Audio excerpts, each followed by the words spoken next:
let's say that a family has a dysfunctional pattern where they've noticed, you know what, every generation does this exact same thing. Or perhaps there's even addictions. I've even heard where people who are alcoholics might have spirits hanging around them who were alcoholics in their physical lifetimes, and they get their fix by standing over this person who's now drinking too much. Do you see a lot of that kind of thing?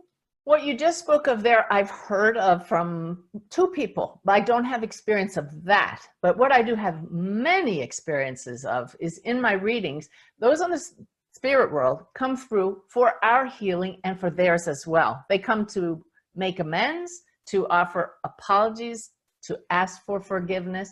So I see many things in symbols. And when I see that, I was an alcoholic. So just today I did a reading, in fact, and the gentleman across the veil showed me that sign, but then showed me put it aside, showed me one generation back was alcoholic. And so these trends do come through and they bring them up for a reason. I can't tell you how many times I've heard in a reading, be it alcoholism, be it abusive behavior, whatever it is, many times a mother or a father will say, I don't want that to be my legacy. Please accept my forgiveness and may the legacy end right here. That's beautiful and very healing. Right.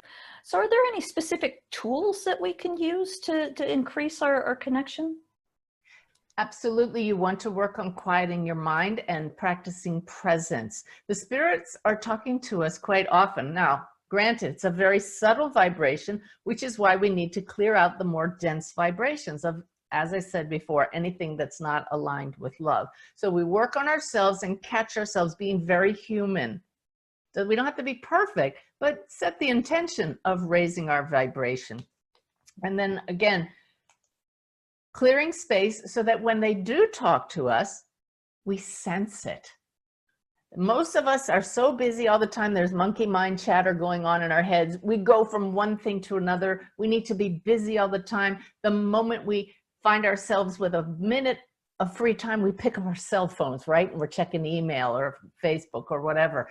So what if we at least spend 10 minutes a day being quiet? That carries out throughout the day. And then when your loved ones step in, you may start to notice that. Very important. I know some people will like to smell their grandmother's perfume, and that's how they know that she's present. Do you have experience with that? Exact scenario. Before I knew that I would be a medium one day, in fact, this is in my memoir, that I was standing at my father's bedside in hospice. And I turned to my sister and said, look, I told you I smelled grandma's perfume around here, not knowing that was a sign from loved ones, a very specific perfume that I only ever smelled with her. And my sister turned to me and she said, I don't smell it. And looking back now, it's so clear that she came to help her son across the veil. Beautiful. People will smell cigars. The spirit world will use whatever of our senses they can to get through to us, to say, I'm still here. The most beautiful thing I love is every session I do, they show me something going on in their loved one's lives now, a current event, to show that this is not just a visit today for a reading. They look in on us often. We've sort of talked about what connecting with them can do for those of us who are in the physical world, but how about working backwards through time? If we connect with them, how does the ripple effect work running backwards through the generations? They've shown me that it's like a 12-step program that those across the veil need to make amends for their own soul's growth. They've shown me they're not being judged by anyone across the veil other than themselves, and that the life review is very real, that any of us, when we pass, see the effects, feel the effects of all of our choices, all of our actions, which should get everybody's attention. So before you open your mouth and say something, think, if I have to deal with this in the future, maybe I better get this right now.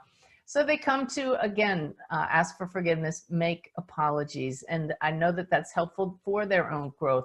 We do grow at our own rate across the veil, just as we do here. We don't suddenly sprout angel rings just because we're in the spirit world. It's all about the evolution of the soul. So if we can give forgiveness to someone across the veil as we grow spiritually and understand that we make decisions based on where we are at the time and we do our best, then by offering forgiveness, truly those across the veil feel it. It turns their light up. One statement I don't want to fail to say today is I like to tell everybody, don't wait until you have to seek out a medium from across the veil to say what needs to be said. Say it now to your loved ones here, because that's why I'm often set up by those in the spirit world. It's very clear that they helped orchestrate me coming together with certain clients when a reading ends up exactly on their birthday or on the date that they pass, and they have something very important to say. This is a very interactive experience, and the spirit world is just as involved as we are in making it happen. It sounds like this is sort of a common theme that you've come across, people asking for forgiveness. Are there any others that you see a lot of? Oh, well, the main message is, I'm okay, I love you, don't worry about me, don't be sad because I feel that. This is the key to evidential mediumship. It's not all about the evidence. There's a reason those spirits want to talk to you now. They have messages to deliver.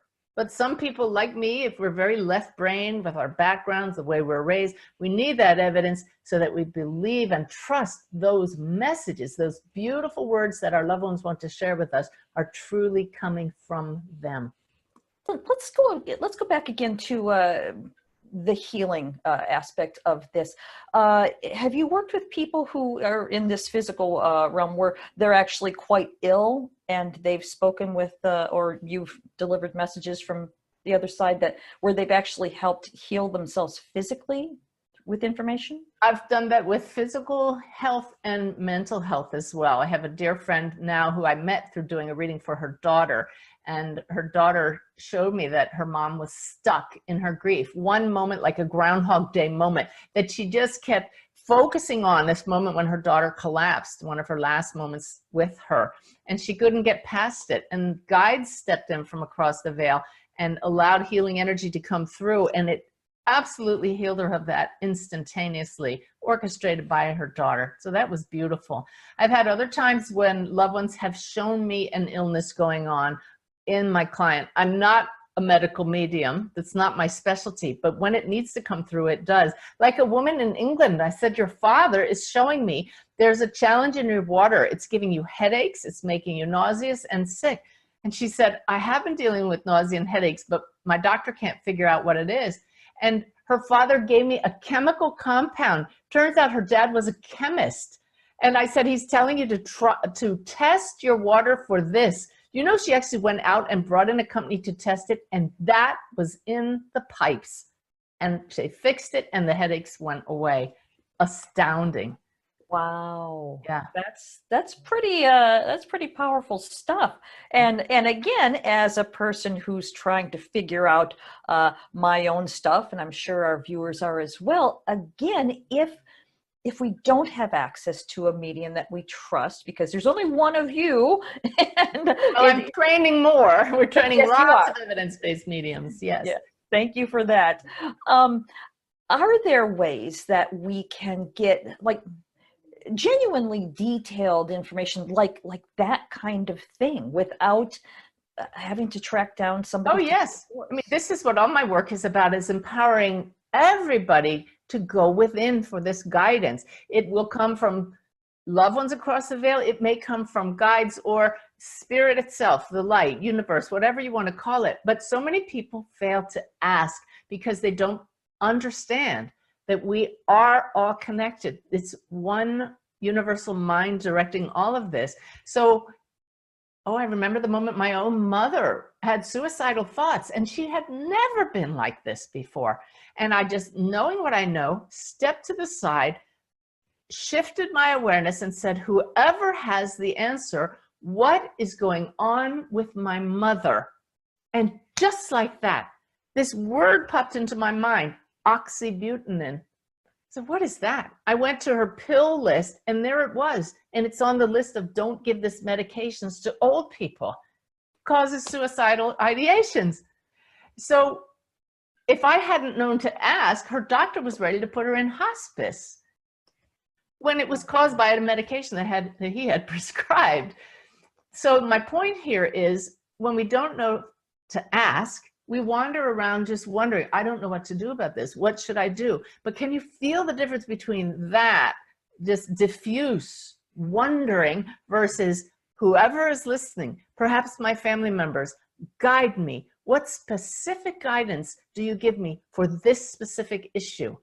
Some people who've been working to expand their awareness, to clear their field, will get an immediate answer, as I did. But others may just get these downloads or an insight, or will find that they run into just the right person. And for some reason, they think to ask that person. The spirit world will put thoughts in our heads, guide us, and it comes through as intuition to us. So we learn to follow our intuition, but most especially ask those questions directly and specifically of higher consciousness.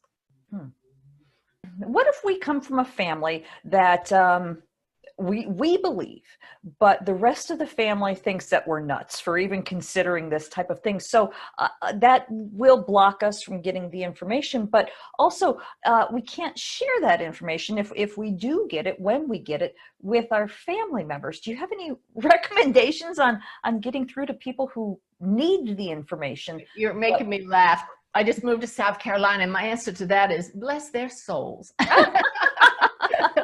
Bless their hearts, right? We have understanding and compassion for those who aren't where we are. We may be wrong about things as well. You know, there are some things we'll find out for sure when we all cross the veil. My dad thought when you die, the big black curtain comes down and that's it. And I remember looking at him and saying, Dad, when we cross the veil and I cross the veil and meet you, we'll have that discussion then. And we laughed about it. You know, if you have information that you feel is valuable for someone here and you received it from higher consciousness, you don't have to say where you got it. Just say, I have something that I feel I want to share with you. If someone does not believe what you believe, again, respect their path, send them love, and keep doing what your heart tells you. And I know that it's easy enough to use examples like pennies from heaven as little synchronicities to sort of help people understand how this works. Does that work for you? Pennies from heaven are signs that many people get, but skeptics would eat that up. You know, hey, I find pennies all the time. So be aware of how things will sound to the skeptics when you're sharing it. Don't try to change skeptics' mind, because it could be a losing battle. But if you have some evidence that cannot be denied and people trust you, okay, you might want to share that, but not with an agenda, and not if their response is going to knock the wind out of your own sails. Just respect what you know and share your happiness. But if they try to bring you down, don't even go there anymore. Do you have any recommendations for if somebody is trying to do this for themselves? Do you have a recommendation for who they should specifically ask to speak with or to communicate with? You mean a loved one across the veil, or help? Right. Well, when they're first starting to ask somebody, please tell me this information, do you have a filter, or is it just anybody who has this information? It would be first of all, if there's somebody really close to a certain issue. For instance, I remember doing a reading where a woman wanted to hear from her mother, and her mother came through from across the veil, and she said, look, we're having a big family problem. What does my mother have to say about that? And I asked Mom, and I said, your mom's showing me that you 3 kids are all fighting over the money she left behind. She shows me you've gone to a lawyer, and this is actually, there's a court case about it. And your mother just said, clear as day, if I knew what that money would do, I would have burned it before I passed. Whoa. And spot on what was going on with the family, because Mom knows. So when we realize that our loved ones really have our best interests, hopefully we behave a little bit more lovingly with each other. But who you ask is the one who is closest to whatever the issue, or the one with whom you have the biggest heart connection, because love is what creates the best connection. So clear out, like I said, anything that's less than loving in yourself. Turn up your heart light, as E.T. said, and ask the question. Thanks for listening. Check out Castle Gate, a novel based on my own ancestral healing journey, at lisabannis.com. In 1921, 4 men set off from Scotland to the United States. Will Garrock, his brother Pete, his son Willie, and his nephew Thomas, all coal miners. They left behind the miners' rows and the nationwide mining strike with its soup kitchens. Their destination was Castlegate, Utah, where they had kin to welcome them before sending for their wives and children. They prospered in America, working in one of the finest mines in Utah. Until that tragic day, March 8th, 1924. Disaster struck. 3 explosions, trapping 171 men inside. Rescue crews worked tirelessly for days, but sadly, they could not save a soul. Women were widowed and children were orphaned, and some never recovered from their broken hearts. Castlegate is the true and tragic saga of a Scottish family whose dreams of finding their fortunes in the bountiful coal mines of Castlegate, Utah during the Prohibition era explode in one of the most devastating mine disasters in American history. Learn more at lisabannis.com.